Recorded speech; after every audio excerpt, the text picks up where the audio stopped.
दोस्तों आपने रशिया के प्रेसिडेंट के बारे में बहुत कुछ पढ़ा और सुना भी होगा, लेकिन उनकी कई ऐसी डार्क साइड है जिनके बारे में अभी तक लोगों को पता ही नहीं है और उनसे छुपाई गई है। तो दोस्तों वीडियो करते हैं डायरेक्ट शुरू। आज हम इस वीडियो में बात करेंगे कि कैसे Vladimir Putin world most powerful man, जो सीक्रेटली दुनिया का सबसे अमीर आदमी है, इलोन मस्क से भी ज्यादा, और क्यों उसको क्रिमिनल बोला जाता है, कैसे वो एक नंबर का फ्रॉड है जिसने पूरी रशिया को मैनिपुलेट करके रखा है। तो आप में से कई लोग ये सोच रहे होंगे कि पुतिन दुनिया का सबसे अमीर इंसान कैसे, वो तो इलोन मस्क है, लेकिन ये सच नहीं है। अगर आप ऑफिशियली बात करोगे तो पुतिन को 90 लाख रुपए सैलरी मिलती है और मॉस्को में एक बड़ा सा घर दे रखा है रहने के लिए।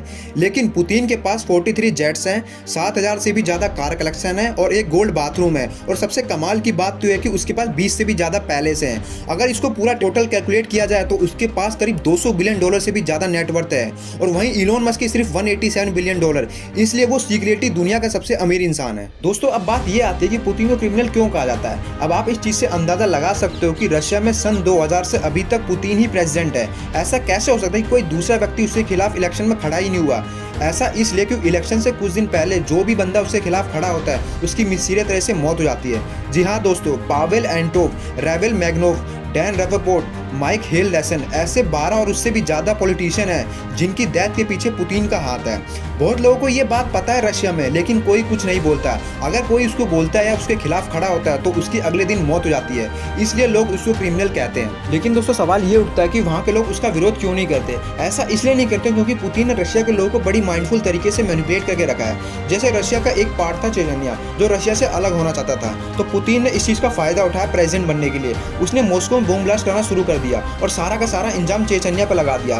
देखते ही देखते मॉस्को में 300 से ज्यादा लोगों की मौत हो गई एक महीने के अंदर। फिर वहाँ के लोग गुस्से में हो गए कि ये हमारा देश कर क्या रहा है, चेचन्या हमारे देश के लोगों को मार रहा है और हमारी सरकार कर क्या रही है। फिर पुतिन ने इस चीज का फायदा उठाया और चेचन्या में जाकर 80,000 लोगों को मार दिया और रशिया के लोगों के सामने हीरो बन गया।